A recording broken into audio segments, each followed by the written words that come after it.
Igor Jankę, dzień dobry. To jest Układ Otwarty, niezależny program o Polsce i świecie. Dziś o polityce Donalda Trumpa wobec Rosji i wobec Ukrainy. Co się dzieje wokół Donalda Trumpa? Dlaczego tak często zmienia decyzję? Właśnie odwołał swój zapowiadany wyjazd do Budapesztu, gdzie miał się spotkać z Władimirem Putinem. Spróbujemy przeanalizować politykę amerykańskiego prezydenta. Dziękuję Państwu za wspieranie Układu Otwartego. Dziękuję wszystkim patronom. Zachęcam serdecznie do dołączenia do tego grona. Możecie Państwo wesprzeć Układ Otwarty na moim profilu w serwisie patronite.pl. A teraz łączę się z moim gościem. A oto mecenasi Układu Otwartego.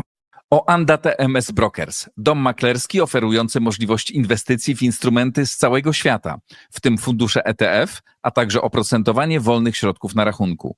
Kliknij link w opisie. Rosnące koszty IT hamują rozwój Twojej firmy? Z AMZO obniżysz wydatki nawet o 70%, wybierając polizingowy sprzęt IT sprawdzony, wydajny i gotowy do pracy. Kliknij link w opisie i pobierz specjalną ofertę dla firmy. Nowoferm, dostawca bram, drzwi i ramp dla przemysłu, logistyki oraz użytkowników prywatnych.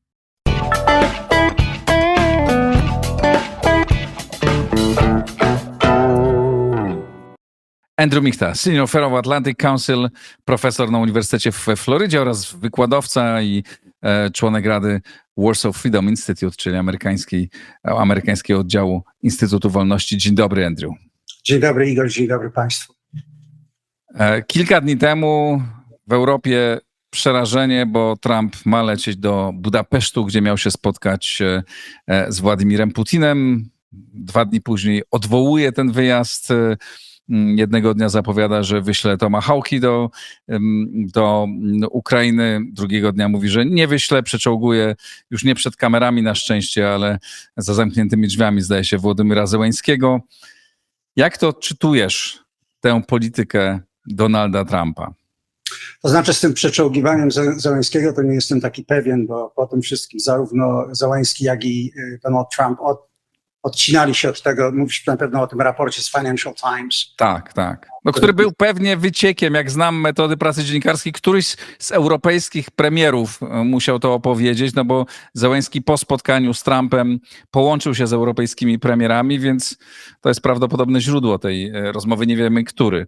To jest możliwe, natomiast co jest dla mnie ważne w tym wszystkim, że Donald Trump zaprzecza temu, czyli w przeciwieństwie do tego, co się stało w biurze owalnym, pamiętasz, kiedy było takie przekrzykiwanie się trochę. Tutaj chcę jednak obniżyć temperaturę. Ale wracając do twojego pytania, no niestety ja to nazywam procesem uczenia się Rosji przez nową administrację. Do tej pory... Kosztowna to dosyć szkoła. Oczywiście, no to jest szkoła mierzona niestety w życiach ludzkich, w umierających Ukraińcach i Oleksy Gonczarenko na Twitterze niedawno wystawił te zdjęcia tych dzieci ukraińskich, wiesz, z kindergarten, które zostały zamordowane po prostu przez rosyjskie drony. Więc ja się tutaj zgadzam, to jest bardzo kosztowna lekcja. No ale cóż, kwestia jest jednak, czy dojdzie to w końcu do jakiegoś zrozumienia, czym jest Rosja.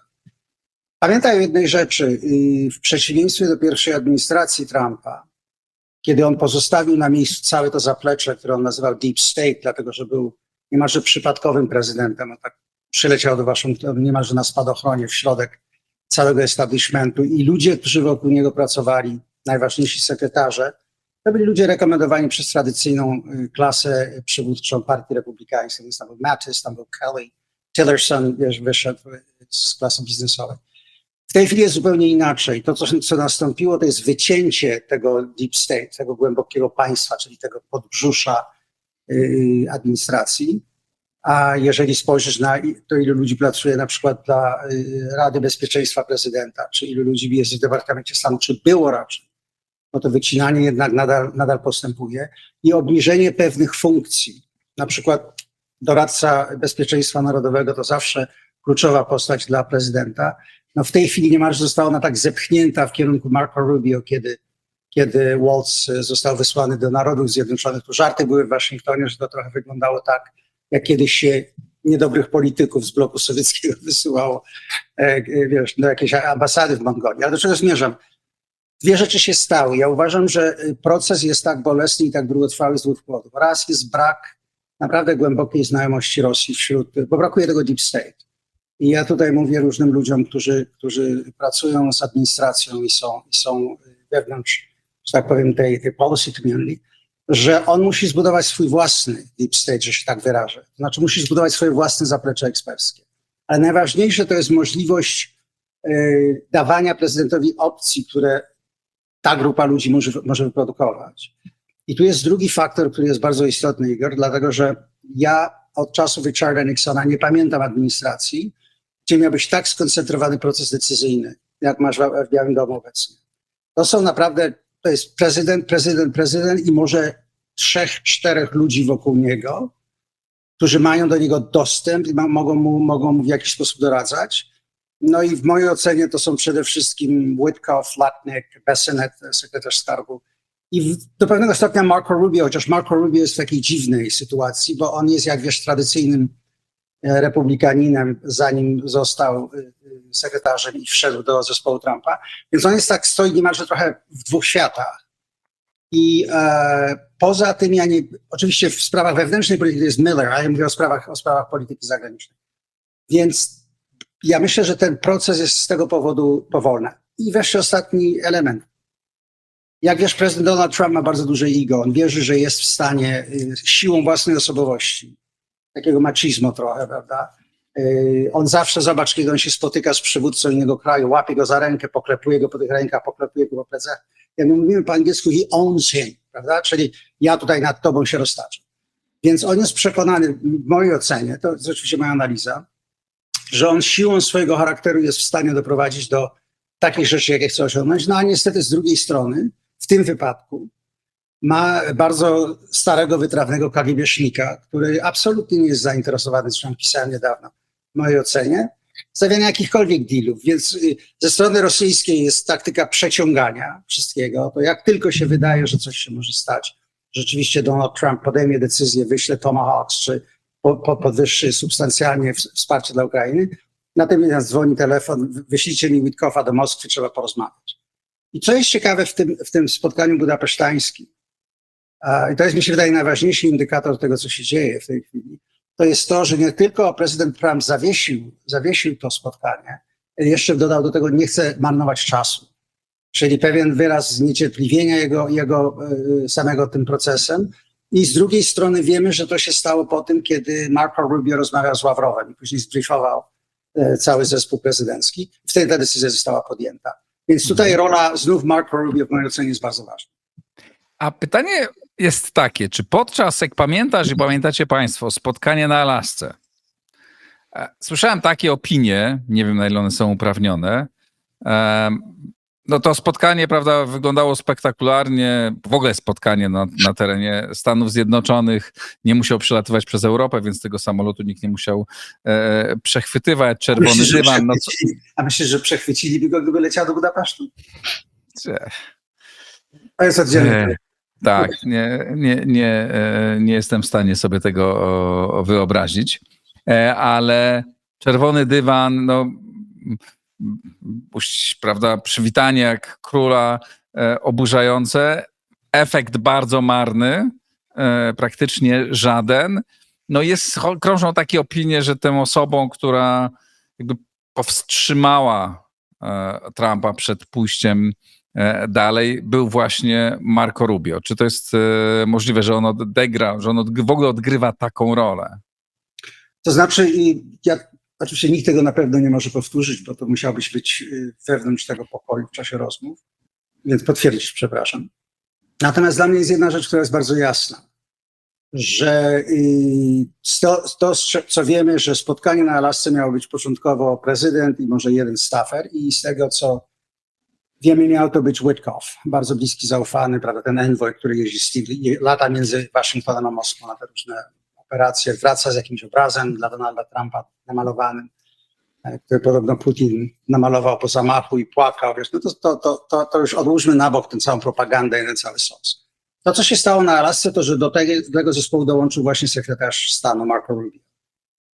I to jest czysto moja spekulacja, ale mnie się wydaje, że Rubio funkcjonuje jako taki trochę głos rozsądku w tym wszystkim. Nie śpieszmy się za bardzo, sprawdźmy, nie wystawiajmy autorytetu prezydenta na ryzyko. Bo pamiętaj, przy każdym spotkaniu, kiedy szef najwyższego mocarstwa na świecie spotyka się z drugim przywódcą i nie osiąga swoich celów, no to jest jednak blow do jego prestiżu i w ogóle do prestiżu Stanów Zjednoczonych. I ja myślę, że te spekulacje do pewnego stopnia mogą być uzasadnione. Ponieważ Marco Rubio, pamiętaj, on był takim tradycyjnym republikańskim międzynarodowcem, jak my to nazywamy. W tym sensie, że bardzo poważnie zaangażowany w sprawy międzynarodowe. Dobrze się w nich orientujący. I ja mam wrażenie, że on... I rozumiejący, czym jest Rosja. Na pewno do większego stopnia niż ci inni staffersi, którzy są, mówię o senior secretary positions, ci ministrowie, którzy są wokół niego. Aczkolwiek ten benchmark nie jest zbyt imponujący, powiedziałbym. No nie skomentuję twoich przycinków tutaj, ale wiesz, więc to jest możliwe. I teraz kwestia polega na tym, pamiętaj, że Rubio wypełnia dwie funkcje. On jest również doradcą do spraw bezpieczeństwa i sekretarzem stanu i tak naprawdę dla mnie to jest message, że prezydent patrzy na Radę Bezpieczeństwa jako niemalże taki mniej ważny element, mniej ważna agencja w całym jego zespole, co jest odejściem od tego, jak tradycyjnie prezydenci się zachowywali. Pamiętaj, że prezydent sam sobie wybiera tego faceta. I tu, jeżeli spojrzysz na Kissingera, Brzezińskiego, H.R. McMaster, wiesz, ludzi tego rodzaju, no to jest to kluczowa relacja, jeśli chodzi o sprawy zagraniczne. To jest osoba, która może kształtować spojrzenie prezydenta na sprawy międzynarodowe. To, że ona została w jakiś sposób, nie wiem, obniżona, ale tak trochę odsunięta od samego środka władzy, mimo tego, że Marco Rubio jako sekretarz stanu jest w tym wewnętrznym środku, to jednak doprowadza w mojej ocenie do takiej sytuacji, w której tak naprawdę jedna osoba zmaga się z tym, żeby wykonać te dwa zadania, zwłaszcza jeżeli brakuje jakiejś dobrej ekspertyzy. Większy problem tutaj, Igor, jest taki, że w ogóle wśród analityków amerykańskich, zwłaszcza uniwersyteckich, jest bardzo cienka ekspertyza co do Rosji. To znaczy jest to raczej wyobrażanie sobie takie lustrzane odbijanie nas samych na to, czym jest Rosja. I to jest problem, bo nie ma zaplecza. Chociaż kiedyś wydawało się byli eksperci do spraw Rosji, bo ja przyznam, że ja mam wrażenie, że napisałeś niedawno taki tweet, bardzo dobry, taki ciąg tweetów, tak? Taki nitkę na temat tego, czym jest Rosja. Bardzo to mądre. O, dziękuję. Ale kurczę, bardzo i widzę, było tak, komentowali, ludzie odnosili się do tego i tak dalej, ale to jest coś, żeś mnie dobrze zrozumiał, z całym szacunkiem, co przeciętny człowiek na ulicy, zamiatający ulicy w Warszawie rozumie, nie? Że Rosja to nie jest normalne państwo, że oni nie myślą tą samą logiką, tak? Jakby, że z nimi nie da się normalnie czegoś uzgodnić. I szokujące jest to, no, że w stolicy najważniejszego państwa na świecie, w najważniejszym miejscu tej stolicy ludzie nie rozumieją tak prostych rzeczy. No tak, ale w Polsce każdy człowiek na ulicy, Igor, żyje przez miedzę od Rosji. No tak. I jego rodzina pamięta i zbrodnie rosyjskie, i najazdy, i okupacje, i podziały państwa. Przeciętny Amerykanin żyje poza wielką wodą tak naprawdę. Ale Andrew, ja nie mam przecież o to pretensji do przeciętnego Amerykanina, że tego nie rozumie. To jest normalne. My też nie rozumiemy, nie wiem, Meksyku, Ameryki Południowej, Japonii, wielu rzeczy, których Amerykanie rozumieją. Ale nie mówimy o przeciętnym Amerykaninie, tylko o kilku Amerykanach, którzy pracują w Białym Domu, w najważniejszym miejscu na świecie, którzy decydują o losach, czy mają wpływ na losy tego świata. Pamiętaj, że możesz mieć najlepszą ekspertyzę. Natomiast w systemie amerykańskim jest tylko jeden człowiek, który decyduje, tak naprawdę. To jest prezydent. Tak. Koncentracja egzekutywnej siły w systemie amerykańskim jest nieporównywalna do większości państw europejskich. Rządy w większości państw europejskich, no Francja jest takim trochę dziwacznym tutaj systemem, że tak powiem, ale one są tworzone przez parlamenty i są tak naprawdę właścicielami tych rządów są parlamenty, dlatego że vote of no confidence, to wszystko się rozpada. W Stanach Zjednoczonych, ja kiedyś powiedziałem studentom, my tak naprawdę wybieramy króla, jeśli chodzi o zastęp, mimo tego, że w tej chwili są krzyki na ulicy, nie chcemy króla, prawda, cała opozycja chodzi przeciwko Donaldowi Trumpowi. Ale ja mówię to metaforycznie, ja nie mówię tego jako dosłownie. Mówię o ogromnej sile decyzyjnej, więc możesz mieć najlepsze analizy jeżeli one się nie przełożą na decyzję prezydenta, to z tego naprawdę nic nie wynika. Do czego zmierzam? Dlatego tak ważna jest rola doradcy bezpieczeństwa narodowego. Dlatego, że to jest najbardziej, to powinna być najbardziej intymna relacja z prezydentem, mówię w sensie wymian myśli politycznych, jeśli chodzi o kształtowanie relacji międzynarodowych. Ale tutaj nawet ci dam przykład. Zbigniew Brzeziński był jastrzębiem. Miał bardzo jasne rozumienie Rosji. Pamiętasz taka bardzo znana, taki kawałek klipu, gdzie on stoi z mudżahedinami w czasie wojny sowiecko-afgańskiej, jakiś tam karabin mu pokazują w takiej pererynie wojskowej. I on mówi, tam jest wasz przyjaciel, wasza sprawa jest słuszna, Bóg jest na waszej stronie i wszyscy tam szaleją. Ale dopóki nie najechali Rosjanie na Afganistan, to ta cała jastrzębowość, nie wiem jak to powiedzieć, Brzezińskiego nie miała większego znaczenia, dlatego że Jimmy Carter wierzył w to, że należy podkreślać prawa człowieka, prawo międzynarodowe. I za jego prezydentury Stany Zjednoczone odniosły ogromne porażki. Słuchaj, to był Iran, to była rewolucja w Iranie. To byli zakładnicy amerykańscy, którzy siedzieli. Wiesz, ja pamiętam Walter Cronkite, który był bardzo znanym takim CBS komentatorem, który za każdym razem kończył swoje wystąpienie, czytanie newsów. I tak właśnie dzisiaj było w 350, tam 250 dniu, kiedy amerykańscy zakładnicy siedzą w Teheranie. I to była taka kropla wody drążąca percepcję Cartera. I Carter oczywiście później powiedział, że w ciągu 8 godzin nauczył się więcej o Sowietach niż przez całe życie, no ale to już było za późno dla jego prezydentury. Więc tego mi brakuje, wiesz. I myślę, że w Europie jest bardzo małe zrozumienie tego, w jaki sposób funkcjonuje ten Biały Dom. Dlatego, że oni są do tego zupełnie nieprzyzwyczajeni, niczego takiego nie widzieli. I co gorzej, przywódcy europejscy w czasie pierwszej kampanii Trumpa nie chcieli się uczyć, w jaki sposób z nim współdziałać, tylko raczej go starali się otorbić, prawda? Traktowali jako taką anomalię. Ja pamiętam w Niemczech rozmowy, kiedy mówili mi różni politycy, no tak, Donald Trump jest taki dziwaczny, może taki trochę, wiesz, nietypowy, czy szalony, czy jak oni to nazywali, no ale patrzcie na tych profesjonalistów, prawda? Mattis, Kelly, Teller. Na co ja im tłumaczyłem, że w naszym systemie politycznym, jeżeli oni pójdą przeciwko prezydentowi, jeśli go się postarają w jakiś sposób tam ograniczyć, to on ich wyrzuci przez okno. No i tak się stało. Ja rozmawiałem z niektórymi z tych sekretarzy czy doradców. Część jest w tej chwili u Hoovera, w Hoover Institutions. No oni mówili o tym, w jaki sposób, jak trudno się im zaczęło pracować w momencie, kiedy się zorientowali, że prezydent ich po prostu tyłą dłoni odrzuca na bok i właściwie nie mają już głosu, bez względu na to, jaki jest jego tytuł. Obecni współpracownicy prezydenta Stanów Zjednoczonych doskonale to rozumieją i ja mam wrażenie, oczywiście nie jestem w środku, ale też słyszałem czasem od niektórych amerykańskich ekspertów takie głosy, również republikanów, że no oni mówią mu tylko to, znaczy wiedzą doskonale, że z nim nie można mu się przeciwstawiać i że trzeba mówić to, co on chce usłyszeć. W związku z tym niektórych analiz mu się nie przedstawia, bo bo można się narazić na utratę stanowiska. I być może Marco Rubio próbuje tu balansować, ale też przez co jego pozycja nie jest tak silna. Ja powiedziałem dwie rzeczy tutaj, Igor. No, dobra uwaga, natomiast dwie rzeczy tutaj. Nie popełniaj tego błędu, zakładając, że ludzie, którzy są najbliżej prezydenta, naprawdę nie są ideologicznie włączeni w cały ten ruch MAGA. Miller na pewno. Miller jest bardzo takim, wiesz, agresywnym, włączonym w to wszystko. Myślę, że Pam Bundy tak samo, która jest głównym prokuratorem w tej chwili. Dla innych, trochę się bawimy w taką amerykańską odpowiedni kryminologię, tutaj kto, co, gdzie, prawda? Więc weźmy to z ziarkiem soli. Już była kremlinologia, teraz będzie białodomologia. Ale nie, żarty na bok. Wiesz, relacje z Witkoffem i z Lutnikiem w mojej ocenie to są bardzo osobiste relacje ludzi, którzy ze sobą się współdziałali w czasie, kiedy jeszcze Donald Trump był w biznesie. Więc to jest pierwsza sprawa. Natomiast druga sprawa to jest proces. Ja kiedyś rozmawiałem nie chcę tutaj wymieniać nazwiska, ale z osobą, która była doradcą właśnie bezpieczeństwa narodowego. I on mi powiedział, że słuchaj, wpływać na prezydenta można tylko w jeden sposób.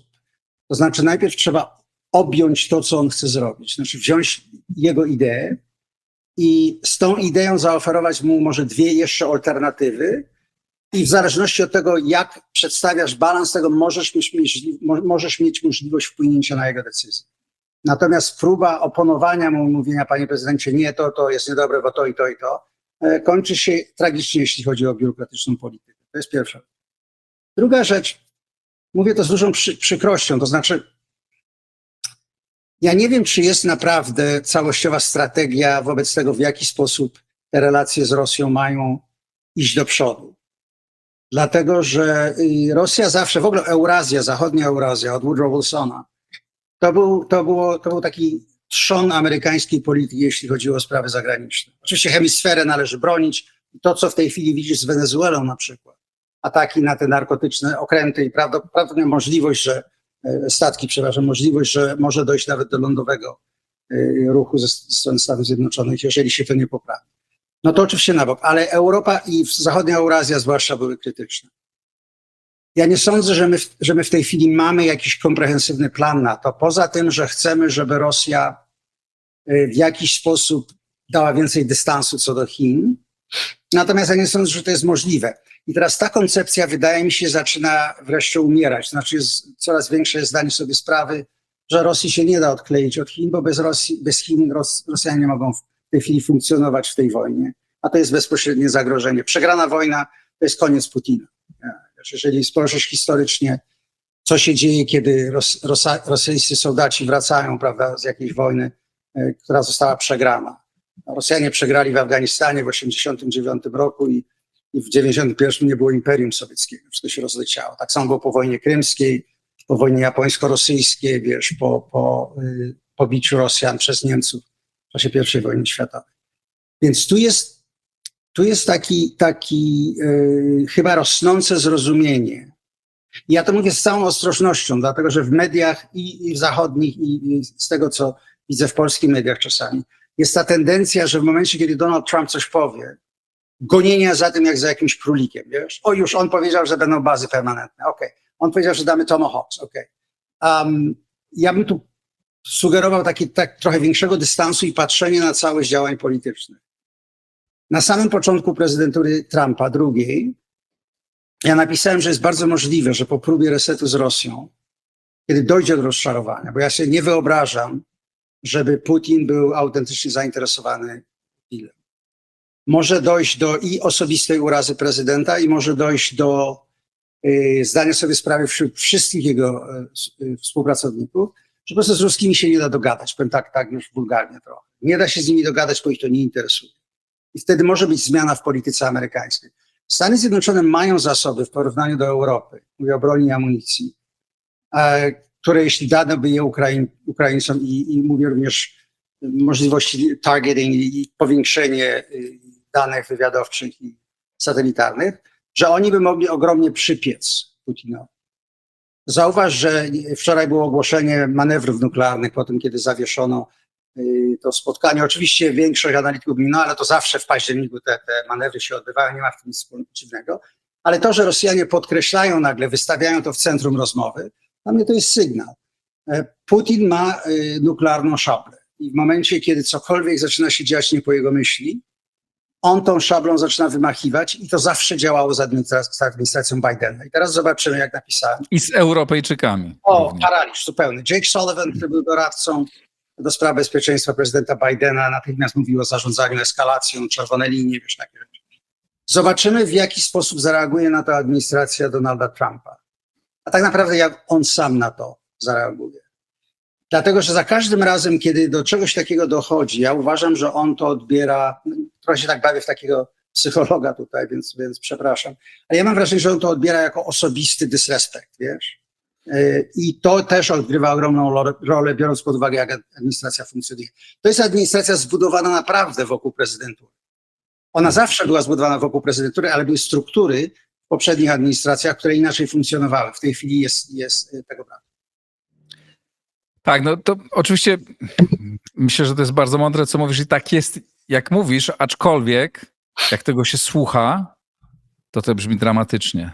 Nie? Znaczy mówimy o prezydencie najważniejszego państwa, który nie ma strategii, który nie rozumie innego najpoważniejszego, czy jednego z 2, 3 najpoważniejszych graczy na świecie, który przy którym polityka amerykańska zależy od tego, czy on się poczuje urażony, czy się nie poczuje urażony.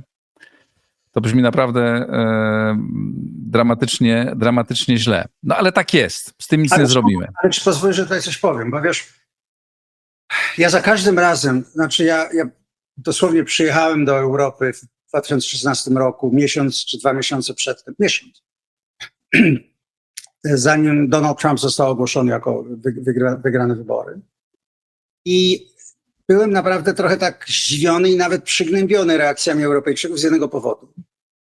I właśnie to, co my nazywamy Trump Derangement Syndrome, ten syndrom oszalenia z powodu Trumpa, prawda?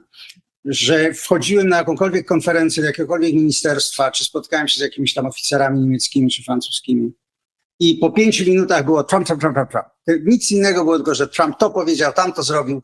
Zresztą zobacz w tej chwili też, to jest niesamowite, on ma 80 lat, a jest mistrzem social media. On jest w stanie za każdym razem zdefiniować, gdzie pójdzie rozmowa. I ja zawsze im tłumaczyłem, że polityka to jest sztuka tego, co jest możliwe. Miałem wspaniałą rozmowę z ambasadorem Friedem na ten temat kiedyś, który jest doskonałym dyplomatem, jednym z najbardziej doświadczonych ludzi. Ja jako dyplomata, cokolwiek mi dasz do ręki, ja muszę z tego coś zrobić. Jeżeli dasz mi cytryny, to zróbmy lemonadę, jak się mówi po angielsku. I tego mi brakuje, wiesz, to takie... Ale jasne, ja się zgadzam z tobą, Andrew. To nie zmienia tego, że to jest dramatyczne. To, że ty mi mówisz, że czołowy analityk amerykański mówi, ale nie słuchaj tego, co mówi Trump i nie bierz na poważnie, bo to jakby nie można dosłownie brać tego, bo jak on mówi, to wcale nie znaczy, że to zrobi. No to nie brzmi to dobrze, aczkolwiek tak jest. On może to zrobić, tylko ja mówię, że ta retoryka różnych takich, wiesz, z rękawa wypowiadanych opowieści w momencie, kiedy on się znajduje z reporterami, to wcale nie zaprzecza temu, że on może na przykład, bo ja jestem przekonany, że obecność amerykańska wojskowa w Polsce pozostanie. Kwestia tylko w jakiej formie, czy to będzie stałe, czy to będzie nadal rotacyjne, wiesz, czy się powiększy, czy się zmniejszy. Ale są inne wypowiedzi, tak jak na przykład cała historia z Tomahawks, kiedy on mówi, że powiedział tak, że wtedy dane, one są wspaniałe, wielkie i porozbijają wszystko. To jest styl mówienia Donalda Trumpa. Jeżeli posłuchasz jego słownictwa, wszystko jest albo wspaniałe, albo koszmarne. Nie ma niczego w środku.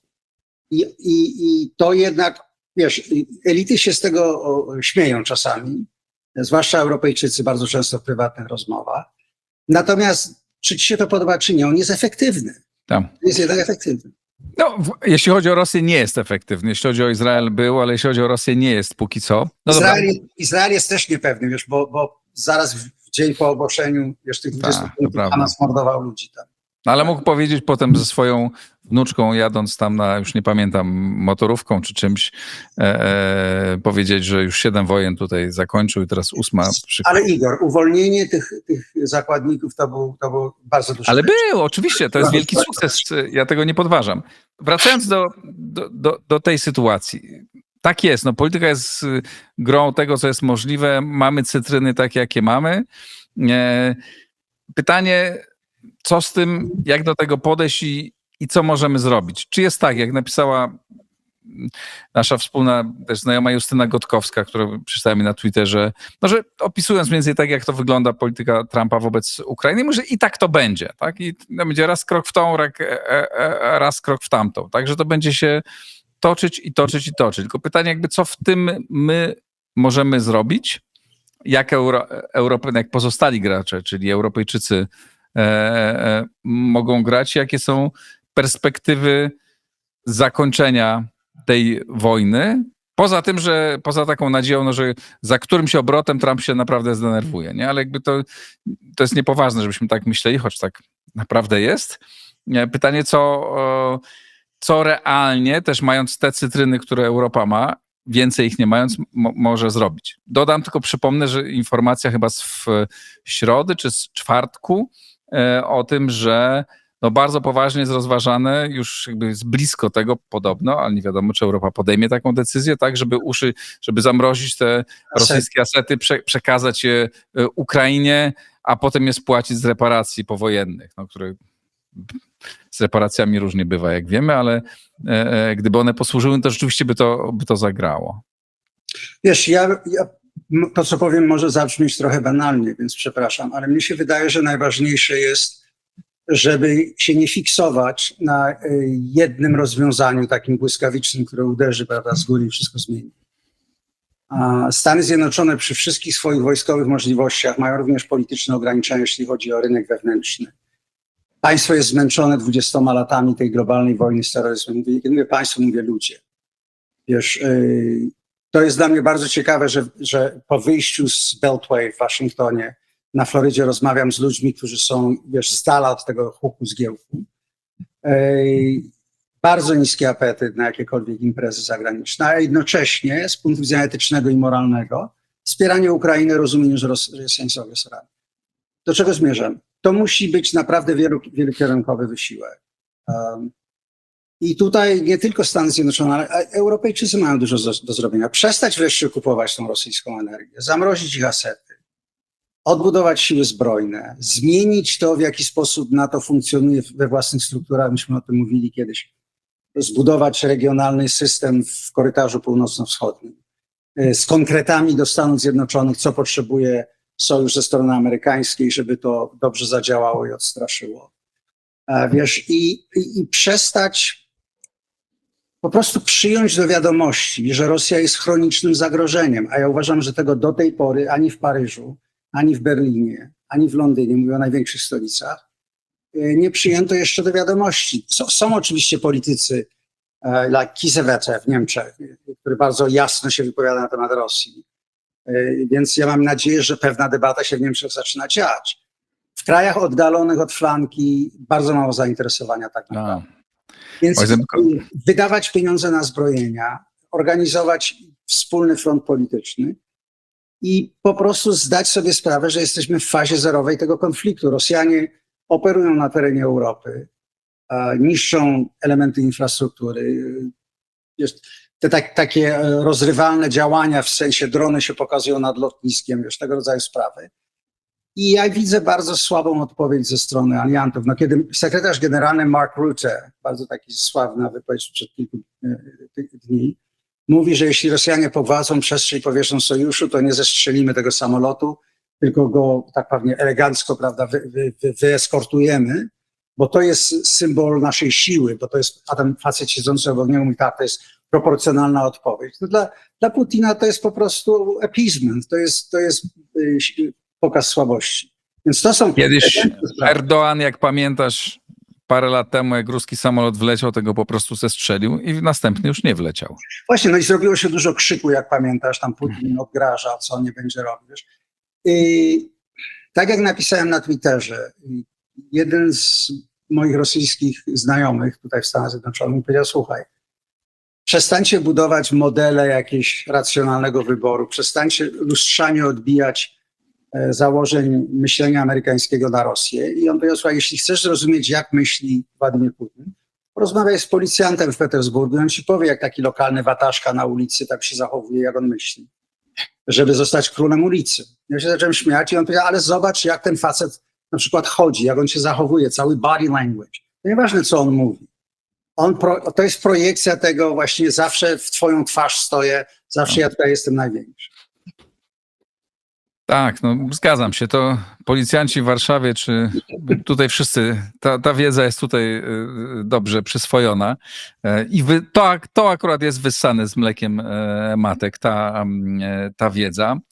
Ale chciałem cię jeszcze zapytać, na ile powszechne jest to, taka postawa, na ile ona rośnie, a na ile maleje w społeczeństwie amerykańskim? No wiem, że nie masz takiego precyzyjnego termometru, no ale obserwujesz więcej niż my na pewno stąd. Tucker Carlson kilka dni temu w jakimś publicznym spotkaniu zapytany, chyba przez Polaka nawet, tak, a propos tego, dlaczego Stany tam się bardziej nie angażują. No, on powiedział w sposób taki bulwersujący dla nas, tak, no, co mnie obchodzi, to teraz nie cytuję dokładnie, tak, ale powiedział jakby, dlaczego my, Amerykanie, mamy na to wydawać pieniędzy, jeśli dla was jest to problem, no to idźcie, wyślijcie, dlaczego Polska nie wyśle swoich wojsk, dlaczego Polska nie idzie na wojnę, skoro to jest wasz problem regionalny, to nie jest problem nasz, dlaczego ja mam na to wydawać pieniądze. No. Wiemy dobrze, że to nie jest tylko problem regionalny, że to jest problem światowy i to jest problem również dla Stanów Zjednoczonych, no ale Carlson tak uważa. Kiedyś Rok temu byśmy powiedzieli, wariat Carlson, nawet z Fox News go wyrzucili. Tak, dziś wiemy, że robi wielką karierę jako single, niezależny podcaster, znaczy niezależny, no opłacany pewnie, no nie wiemy tego, ale jeżdżący do Putina, do różnych tych. I co było dla mnie bardzo uderzające, no tam nie to, co on powiedział, bo to, że on wygaduje takie rzeczy, to ja wiem, ale reakcja tej sali, tam było klaski, nie? Na tej sali, takie pełne zrozumienie. Zapewne tam przyszli jego wyznawcy, czy jego zwolennicy byli na tej sali, ale pytanie, na ile ten duch tego myślenia staje się coraz bardziej powszechnym w Stanach Zjednoczonych. Wiesz, co do tej wypowiedzi, w ogóle Tucker Carlson jest bardzo taką ciekawą postacią w polityce amerykańskiej i w mediach amerykańskich, dlatego że on był właściwie takim drugorzędnym facetem, dopóki Bill O'Reilly nie został wyrzucony. Tam były różne alegacje, on miał taki swój show wieczorny o interpersonalnych sprawach i wybrano Carlsona i on się stał w momencie tej pierwszej prezydentury Trumpa najbardziej popularnym, wiesz, takim opiniotwórczym speakerem, dlatego że on był po pierwsze młody, Bill O'Reilly już był starym facetem, więc miał wpływ na młodszych ludzi. Jego poczucie humoru, on zawsze ktoś się tak zachowywał, taki frat boy, wiesz, pokrzykiwał tam, wiesz, opowiadał dowcipy, mówił rzeczy politycznie niepoprawne i rosła mu ogromnie oglądalność. Po tym, kiedy tam chodziły jakieś sprawy finansowe, był sądzony i to miało kosztować Fox News bardzo dużo pieniędzy, o ile pamiętam, ale nie jestem tego pewien. I on otworzył swój własny kanał, wiesz, w internecie operuje w tych innych miejscach. No po prostu powiem, no pan Carlson nie rozumie spraw międzynarodowych, to jest pierwsza sprawa, dlatego że ta wypowiedź to było taki, wiesz, uderzenie na odlew ludzi, którzy uważają, że tak naprawdę Stany Zjednoczone powinny się skoncentrować wyłącznie na naszej hemisferze i prawda, co nas tam obchodzą te różne rzeczy, albo że tylko Chińczycy, a nie zajmować się Rosją i Europą. Natomiast, wiesz, z drugiej strony każdy powinien uważać, że najważniejszy jest dla niego własny naród i własne państwo, prawda? Więc w związku z tym, jasne.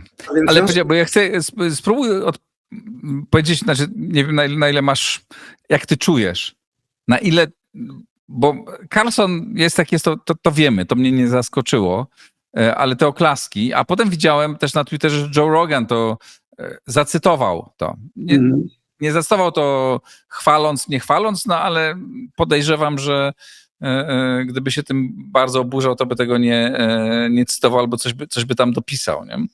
Na ile to jest postawa, która jest coraz bardziej powszechna, podejście, które jest bardziej popularne w Stanach Zjednoczonych? Wiesz, nie mam danych precyzyjnych, które by mogły ci powiedzieć. Jeśli chodzi o wsparcie dla Ukrainy, uważam, że nadal jest większościowe wśród ludzi w Stanach Zjednoczonych.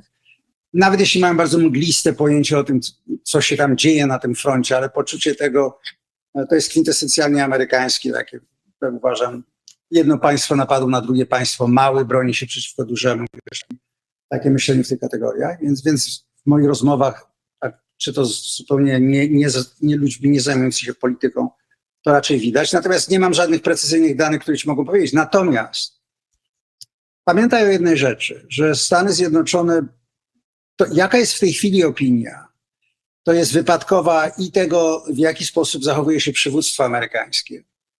To, że Donald Trump stara się zamknąć wojnę w Ukrainie, że tak powiem, zakończyć ją, na pewno się przekłada na jakieś postrzeganie tego, że to musi być zły deal w związku z tym, dlaczego my wydajemy na to pieniądze. Natomiast powiem ci, jestem przekonany w 100%, że w momencie, gdyby doszło do jakiegoś wydarzenia, które stawia czy Stany Zjednoczone pod ryzykiem, czy dokonuje, wiesz, nie mówię tutaj nawet o bezpośredniej napaści, ale jakieś wydarzenie, które wywołuje oburzenie społeczne, to wszystko nie będzie miało znaczenia, co ty w tej chwili słyszysz. Stany Zjednoczone były kwintesencjalnie izolacjonistyczne. Przed II wojną światową napad na Pearl Harbor zmienił wszystko. Stany Zjednoczone były niezainteresowane jakimiś wojnami, wiesz, na całym świecie po 9/11, po ataku na wieżowce, wiesz, społeczeństwo było tak zmobilizowane i wściekłe. Tutaj George W. Bush zawiódł w mojej ocenie, jeśli chodzi o przywództwo, bo nie wziął tego w ręce. Wiesz, bo ludzie, ja pamiętam w 9/11 ludzie mówili, no czekamy, co mamy robić? No on powiedział, jedźcie na wakacje, prawda, kupujcie coś, my się tym zajmiemy. Więc ja jestem zawsze ostrożny. Amerykański naród przy wszystkich wewnętrznych polaryzacjach, i to jest ogromnie spolaryzowane społeczeństwo w tej chwili, nadal ma w sobie poczucie takiego, wiesz, co kiedyś Jackson i inni mówili, wiesz, takiego możliwości odepchnięcia w wypadku, kiedy jest naciskany. Czy wiesz, jak w Connecticut mówią, nie nadepnij na mnie, bo ci dam, wiesz, w głowę. Więc ja bym był bardzo ostrożny z takimi wypowiedziami. Ja wiem, że to napędza patrzenie negatywne w Europie, bo się wydaje, jak to Amerykanie nagle nie mają zainteresowania w nas. Ja bym był bardzo wolny z tym. Ja uważam, a poza tym kwestia interesów politycznych. Nawet jeżeli tego rodzaju wypowiedzi mają miejsce, Tucker Carlson jest wpływowym, prawda, medialnym influencerem, ma dojście do administracji Donalda Trumpa i był takim głównym, prawda, piewcą tego dogadania się z Rosją. Jak wiesz, on pojechał sobie do Moskwy, tam chodził, opowiadał jakieś dyrdymały o tym, że zobaczył jakiś wózek w sklepie, że wszędzie było ładniej, czyściej i lepiej. I siedział z Putinem, kiedy ten udawał propagandę rosyjską na temat Ukrainy. A więc to jest wpływ na pewno. Ale to nie jest polityka Stanów Zjednoczonych. Polityka Stanów Zjednoczonych robi się w Białym Domu i tam powinniśmy się skoncentrować. No tak, ale ma to pewien wpływ, tak? No, na pewno, on jechał do Kremla, na Kremla, potem jechał Witkow i to było groźne dopiero, tak? I wychodził i opowiadał kolosalne bzdury i zachował się w sposób, no, bardzo... To znaczy, poważnie, no. Wróćmy do tego, o czym mówiłem, że po rozmontowaniu tego Deep State, który był tą permanentną biurokracją, że tak powiem, pewne rzeczy były nie do pomyślenia, na przykład to, że tak jak Steve Witkow wchodzi na rozmowy z Putinem sam, prawda? Nie ma faceta do brania notatek. O ile pamiętam, nie miał nawet swojego tłumacza ze sobą, opierał się na rosyjskim tłumaczu. Więc to są rzeczy, które w sensie protokolarnym po prostu nigdy nie uważałem, że mogą się stać, dlatego że ten zapisujący, ten note taker jest konieczny, żeby później można było, wiesz, ja kiedy byłem czy w Atlantic Council, czy w Centrum Marszala, czy gdziekolwiek, zawsze kiedy miałem jakieś spotkanie, które było ważne, no to Staffers jakiś tam siedział, prawda, i zapisywał na laptopie wszystko, co myśmy mówili, żebyśmy później mogli usiąść to przeanalizować. Więc tu jest pewien taki element improwizacji, wiesz, żeby nie powiedzieć amatorskości w tym wszystkim. Natomiast im dłużej ta prezydentura trwa, ten proces uczenia się, w jaki sposób można osiągnąć cele, mi się wydaje, się będzie pogłębiał. Najważniejsze jest to, o czym powiedziałem na początku. To, w jaki sposób Donald Trump patrzy i rozumie na Rosję, na Chiny, na Indię, na tych głównych graczy i na Europę. Co do Europy, widzisz, że raczej Europa jest traktowana jak taki wiesz, nie bardzo mogący nic zrobić zlepek państw. No i rzeczywiście Europa nie ma w tej chwili ani siły zbrojnej, ani jakiejś klarownej wizji tego, co robić. Poza tym, że są deklaracje, będziemy się zbroić, 800 bilionów, to się przestanie. To jest może rozmowa na oddzielny temat, możemy o tym porozmawiać kiedyś. Ja mam wrażenie, że większość instytucji, które się w tej chwili znajdują w systemie Zachodu, albo przeżyły swoją zdolność działania. No, Narody Zjednoczone to jest klasyczny, wiesz, przykład tego, wiesz, to są jakieś żarty. Jeśli chodzi o ich zdolność. Bardzo znakomity pracodawca. No każdy tak, marzy o pracy tam. No każdy tam się, prawda, przyjeżdża, zakonserwuje się, dostaje dobre pieniądze, tam różne rzeczy, ale z tego nic nie wynika. Ale mówię nawet o tych ważnych instytucjach.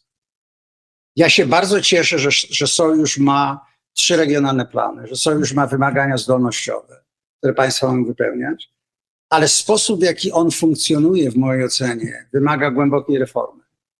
A poza tym ja uważam, że należy przemyśleć to, w jaki sposób, zwłaszcza relacje amerykańskie z tymi innymi, zwłaszcza 30 europejskimi sojusznikami się mają rozwiązać. Nie? To jest najważniejsze. A co masz na myśli, mówiąc, żeby NATO powinno zmienić sposób działania, zreformować się wewnętrznie? To co, Igor, w czasie zimnej wojny wszelkiego rodzaju instalacje były budowane tam, gdzie był punkt kontaktowy. Była koherentna strategia. Niemcy mają te legatowe bazy amerykańskie tylko dlatego, że chodziło o to, że w wypadku, gdyby Rosjanie przejechali przez Fulda Gap, wojsko amerykańskie byłoby od razu w walce. To było kwintesencjalne, wiesz, odstraszanie. No, w tej chwili Niemcy nie są frontowym krajem, mają bufory na wschodzie. Frontowymi państwami są państwa, jest Finlandia, Polska, państwa bałtyckie, Szwecja, Norwegia, Dania i w dół do Rumunii. I w mojej ocenie nadal bardzo powoli sojusz się dostosowuje do tego. No, najlepszym dowodem tego są bazy, które są umieszczone w Niemczech, tak? Które zostały umieszczone kiedyś, wiele lat temu, bo granica z Rosją była bliska, czy z wpływami Rosji, z państwami, które są pod wpływem Rosji, była bardzo bliska. Ta granica przesunęła się już wiele lat, 35 lat temu, a teraz jest szansa, żeby przesunęła się jeszcze dalej, albo nie. To zależy, co się wydarzy. A te stałe bazy ciągle są w Niemczech. Bardzo dużo dalej od granicy.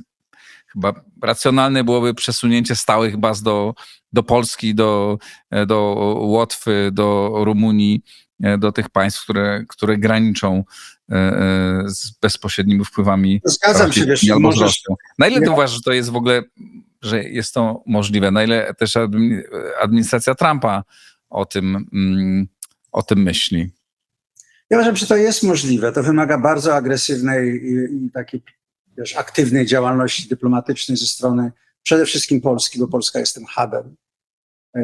Polska jest tym, czym była Republika Bońska, jeśli chodzi o obszar natowski. No właśnie. Tego rodzaju rzeczy się nie załatwi, w Brukseli, czy w Sejmie, czy gdzie indziej. To są rzeczy, o których się musi rozmawiać z Waszyngtonem. Trzeba mieć relacje z Waszyngtonem, żeby coś takiego zrobić. Dlatego, że to są wojska amerykańskie, to są rodziny żołnierzy amerykańskich, oficerów amerykańskich. Ja uważam, że to takie gadanie, że Amerykanie się nie interesują, że Amerykanie wychodzą, no to jest taki, jakby nazywamy self-fulfilling prophecy. Jeżeli rzeczywiście w interesie Polski jest to, żeby przeorientować się na Chiny, czy przeorientować się na państwa europejskie tylko, Niemcy, Francja i tak dalej, no to jest suwerenna decyzja Polski. Ja jako człowiek zajmujący się tymi sprawami uważam, że jest to polityka naprawdę bardzo destruktywna. Dlatego, że Polska ma ogromną szansę nadal. Miała ją przede wszystkim, kiedy zaczęła się wojna ukraińska, ta druga kampania, żeby wylewarować w relacjach ze Stanami Zjednoczonymi konkretne, stałe ustawienie wojsk amerykańskich. Nie ma lepszych gwarancji, jeśli chodzi o odstraszanie, że parasol nuklearny Stanów Zjednoczonych jest kredybilny, poza tym, że żołnierze amerykańscy znajdują się potencjalnie na polu walki. Rosjanie nie będą przerażeni tym, że jest jakiś tam batalion czy brygada niemiecka na Litwie. Natomiast jeżeli byłaby tam baza amerykańska, to jest zupełnie inna rozmowa. Litwini to wiedzą. Tu w moich rozmowach z ambasadorami tych państw bałtyckich, oni doskonale sobie z tego zdają sprawę. Dlaczego twoim zdaniem to się nie udało? Dlaczego Polsce nie udało się tego wywalczyć? Na to trzeba mieć konkretną strategię wypracowaną dla regionu. To nie może być indywidualne państwa przychodzące i mówiące ja bym chciał. Dlatego mówię o regionalnej strategii i integracji wojskowej. Piszę o tym. Korytarza Północno-Wschodniego. To jest nowy środek ciężkości sojuszu. I tu bez przywództwa Polski, która powinna stanąć naprawdę w tym kierunku, współpracując z Finami, współpracując ze Szwedami, Duńczykami, Norwegami, i zbudować konkretną propozycję. Nie na tej zasadzie, że się leci do Waszyngtonu i jeśli się dostanie spotkanie z prezydentem czy sekretarzem obrony, mówi się, co chcielibyście, żebyśmy robili? To trzeba mówić inaczej. Chcielibyśmy robić to i to i to. To jest konkretny plan na przykład integracji obrony przeciwlotniczej. To jest konkretny plan pod parasolem natowskim, podkreślam. I wtedy to jest inna rozmowa. Więc brak inicjatywy to jest pierwsza rzecz. W tej chwili, jak wiesz, relacje rządu polskiego z administracją nie mają takiej bliskości, jaka powinna być, żeby coś takiego zrobić. Z różnych powodów wewnętrznej polityki w Polsce. Jesteś bardzo dyplomatyczny, to określałeś. Nie mają takiej bliskości.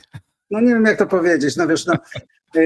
Mówię o tym, że słuchaj, jeżeli prezydent Finlandii staje się de facto przywódcą flanki, to jeśli chodzi o relacje z Donaldem Trumpem, z Waszyngtonem, to mówi wszystko, co chcesz wiedzieć. Ja mam ogromny szacunek dla Alexa Stuba.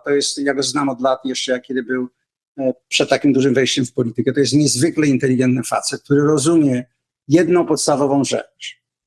Bez względu na to, co się dzieje w relacjach transatlantyckich, chłodne głowy muszą zdominować, dlatego że tu chodzi o żywotne interesy bezpieczeństwa każdego państwa na wschodniej flance. I tak się to powinno podchodzić, a nie to, czy się lubi Donalda Trumpa, nie lubi Donalda Trumpa, czy on was denerwuje, czy was nie denerwuje.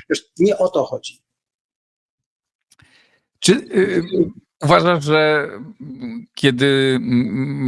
czy w tym dokumencie, który w tej chwili jest wypracowany, rozumiem, w Białym Domu, w Pentagonie, tak, dotyczącym przyszłości strategicznej Stanów Zjednoczonych i wojsk, jest szansa na to, że liczebność armii amerykańskiej w Polsce nie zostanie zmniejszona, a być może zwiększona? Czy uważasz, że to jest pod wielkim znakiem zapytania? To jest to, co się nazywa Force Posture Review, tak? To się zresztą dzieje już od dłuższego czasu. Ja przyglądałem się temu dosyć blisko. Moje wrażenie jest takie, Igor. Myślę, że dojdzie do pewnej redukcji numerycznej wojsk amerykańskich. 90% sił amerykańskich jest w kontynentalnych Stanach, bez względu na to, co się dzieje w tych. Natomiast z punktu widzenia Polski i w ogóle sojuszu natowskiego, i to nie jest to, że wiesz, Niemcy bardzo chcą utrzymać obecność amerykańską u siebie. Centrum Marszala znajdowało się zaraz obok takiej małej bazy wojskowej po drugiej stronie rzeki. Niemcy to kochają z dwóch powodów. Raz, że wiesz, zarabiają pieniądze jako kontraktorzy utrzymujący to wszystko, ale to już jest mniejsza sprawa. Ta obecność amerykańska przez ostatnie 30 lat pozwoliła im nie inwestować w obronność, no bo są to Amerykanie i to są podstawowe rzeczy w tej rozmowie. Więc Niemcy są ogromnie tacy keen, żeby tę bazę utrzymać. Natomiast z punktu widzenia strategii sojuszu, to trzeba pracować i wewnątrz NATO, mówię tutaj o innych europejskich przywódcach, i przede wszystkim z Waszyngtonem, żeby doszło do sytuacji, w której jeżeli będzie redukcja, to również będzie przesunięcie, które służy tak naprawdę całemu sojuszowi, bo Igor, obecność żołnierzy amerykańskich w Polsce, czy na Litwie, czy w Estonii, czy wiesz, w Finlandii, odstrasza Rosjan w taki sposób, że chroni również Niemcy, Francję i innych, dlatego że to jest ten tripwire. Więc tu jest wewnętrzna polityka. Co więcej, to jest wręcz w interesie Niemiec i Francji. Tak, tylko że widzisz, to już jest rozmowa odnośnie wewnętrznych relacji europejskich, do jakiego stopnia Francja czy Niemcy chcą oddać pewne atuty w grze, bo jednak posiadanie amerykańskich baz jest ogromnym atutem. Ja napisałem chyba 2 lata temu w Wall Street Journal taki artykuł i tytuły artykułów to daje edytor Opinion Page i on tytuł temu dał stacjonujcie wojska amerykańskie w Polsce, a nie w Niemczech. Czyli stworzył tę alternatywę. Słuchaj, ja pamiętam, jak się na mnie ludzie rzucili z różnych kierunków z napisaniem tego artykułu, ale jednocześnie, wiesz, zaczęła się rozmowa na ten temat. Ludwag odpisał mi na Wall Street Journal, tam wsadził artykuł, ja później mu odpisałem. Tak sobie odbijaliśmy piłkę przez jakiś czas. Do czego zmierzam? Ta dyskusja powinna być bardzo kluczowym elementem w relacjach polskiego rządu z rządem amerykańskim. Uważam, że powinna być na samym początku tego wszystkiego, bo nawet jeżeli dojdzie do redukcji, ja uważam, że może, 20% może być zredukowane w Europie w ogóle, to jednak, żeby się to nie odbyło kosztem Polski i żeby zmienić stacjonowanie do stacjonowania permanentnego. Polska ma jeden atut w tej chwili. W poprzedniej administracji, kiedy przewodniczącym, chairmanem był generał Milley, on był bardzo dużym zwolennikiem rotacji. Natomiast w każdych moich rozmowach z oficerami amerykańskimi oni nienawidzą rotacyjnych deployments. Dlaczego? Bo są bez rodzin. Drugie, jeżeli rozmawiasz z generałami, oni mówią, tracimy zdolności ćwiczeń. Dlaczego? Dlatego, że rotacyjna obecność to jest dzielenie to na 3 kawałki. Jedna jest na miejscu w Polsce, druga już odbudowuje się, czy tam odpoczywa po tej rotacji, a trzecia się przygotowuje do rotacji. Czyli zawsze część tego czasu jest zużywana i koszty, i przewożenie, wiesz, sprzętu i ludzi. Natomiast stałe bazowanie. Ja pamiętam rozmowy z politykiem estońskim, który powiedział, słuchaj, jeżeli Amerykanie tutaj przyślą stałe bazy, my wszystko zbudujemy. Po prostu zbudujemy budynki, zbudujemy szkoły, wiesz, commissaries, bo to jest element bezpieczeństwa. Myślę, że w Polsce też tak jest. Na koniec, jak przewidujesz najbliższe miesiące konfliktu, wojny rosyjsko-ukraińskiej? Bo mnie się wydaje, że po prostu będziemy obserwować cały czas to samo.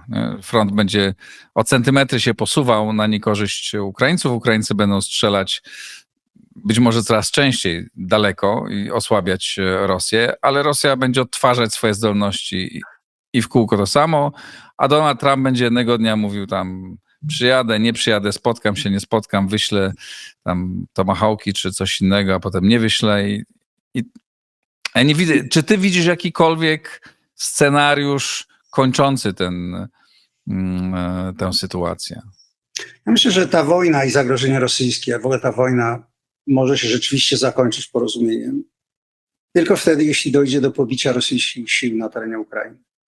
Dlatego, że nawet jeżeli dojdzie do jakiegoś ceasefire, zawieszenia broni w miejscu, to nie jest ani koniec wojny, ani to nie jest żadna zmiana, jeśli chodzi o Putina. Jedyną rzeczą, która może go zmusić do rokowań, w mojej ocenie, to jest zagrożenie jego własnej pozycji siły wewnątrz państwa. Jeżeli doszedłby do wniosku, że na przykład większa mobilizacja, jakieś rozruchy w miastach przeciwko niemu, czy jakaś rebelia. Pamiętaj Prigozina. Gdyby Prigożin był rzeczywiście bystrym politykiem, on mógłby obalić Putina wtedy. Kiedy zaczął jechać z tymi swoimi żołdakami, nikt go nie zatrzymywał, tylko że to był taki mały kryminalista, on chyba był jakimś kelnerem czy kucharzem dla Putina, początkowo już nie pamiętam. No i zapłacił za to życiem, bo nie rozumiał jednej sprawy. Jeżeli staniesz przeciwko carowi, to lepiej tego cara zabij, bo inaczej on ci głowę utnie. No tak się dostało. Więc gdyby Putin doszedł do wniosku, że kontynuacja tej wojny zagrozi jemu samemu, a w wypadku utraty jego władzy, to jest również zagrożenie jego życia i jego rodziny. Wiesz. Więc wtedy. Natomiast to, co mnie najbardziej niepokoi w tym wszystkim. Miałem kilka lat temu, jeszcze w Niemczech, taką rozmowę z parlamentarzystką ukraińską, która powiedziała coś, co mnie i wzruszyło, i przygnębiło. Ona powiedziała, wiesz, to było wtedy, kiedy debatowaliśmy, czy im dać HIMARS-y, czy im dać tam, wiesz, F-16. Ja mówię, słuchajcie, w końcowej analizie wy nam to dacie. To się będzie ciągnąć. Ale może być za późno, bo każdy naród ma punkt załamania. I jak rozmawiam z ludźmi, którzy wracają z obserwacji frontu, jest zmęczenie. Każdy naród, nie ma wojen niekończących się, prawda? I może dojść nagle do gwałtownej zmiany na froncie, czy w jedną, czy w drugą stronę, nie wiem, którego nikt nie oczekiwał. Już historycy później patrzą na bitwy, które zakończyły wojny i mówią, o tutaj na przykład pod Kurskiem wszystko się przełamało dla Niemiec w Rosji. Tylko nikt nie wie, gdzie będzie ten kurs. Tylko, że w momencie, kiedy się to nawet działo, ludzie nie bardzo to doceniali, jeżeli spojrzysz na opisy tego. Więc ja w tej chwili nie widzę wyjścia. I jeszcze jeden bardzo ważny element. Niedawno mówiłem z grupą takich analityków, miałem taki wykład i powiedziałem, słuchajcie, przestańcie mówić o Ukrainie, jak to by był jakiś taki kawałek tortu, którym wy się tutaj dzielicie. Po pierwsze, bardzo łatwo jest dawać cudzą ziemię. Angli, Francuzi też w tym, ja mówię, może byście też kawałek Lotaryngii oddali teraz Niemcom, czy coś takiego, Alzacji. Więc przestańcie gadać takie rzeczy. A po drugie, mówicie o narodzie, który przez 4 lata krwawi, zapłacił ogromną cenę. Wiesz, jak widzisz zdjęcia młodych dziewczyn z urwanymi nogami, rękami, wiesz, chłopaków, no to jest... I powiedziałem im, nie wyobrażajcie sobie, że możecie powiedzieć, o wy tam wschodnioeuropejczycy, Ukraińcy, idźcie, wracajcie z tymi wąsami sobie gdzieś. Nie. Sytuacja na granicy Polski w Ukrainie zmieniła się fundamentalnie bez względu na to, jak zakończy się ta wojna. Naród ukraiński nie będzie już nigdy tym, czym był przedtem. Ma świadomość narodową. Ja sobie nie wyobrażam pojednania z Rosjanami w jakikolwiek sposób. Przez kilka pokoleń nawet po tym, co Ruscy im zrobili. Więc tu jest coś, o czym mówię analitykom, żeby się skoncentrować. Ukraińcy mają głos w tej rozmowie, bo to jest ich naród, to jest ich ziemia, ich państwo, ich wolność. Tak, zgadzam się. Proszę Państwa, te analizy są niezwykle ciekawe. Słuchacze, uczestnicy Szkoły Przywództwa Instytutu Wolności mają to szczęście, że mogą słuchać na żywo i dyskutować na żywo z profesorem Andrew Michtą, więc zapraszam Was do szkoły. Zaczniemy za jakiś czas rekrutację do kolejnej edycji, ale już możecie na naszej stronie zostawić swoje adresy e-mailowe, wtedy przyślemy do Was informacje. Zapraszam Andrew Michta i wielu innych wspaniałych wykładowców. Andrew, dziękuję Ci bardzo za tą rozmowę w Układzie Otwartym. Dziękuję, Igor. Dziękuję Państwu za uwagę. Ja dziękuję. Przypominam, Szkoła Przywództwa i zachęcam do wspierania Układu Otwartego na patronite.pl, bo to dzięki Państwu, dzięki patronom ten program mogę prowadzić i dzięki Państwu ten program jest w 100% niezależny. Dziękuję bardzo. Do zobaczenia.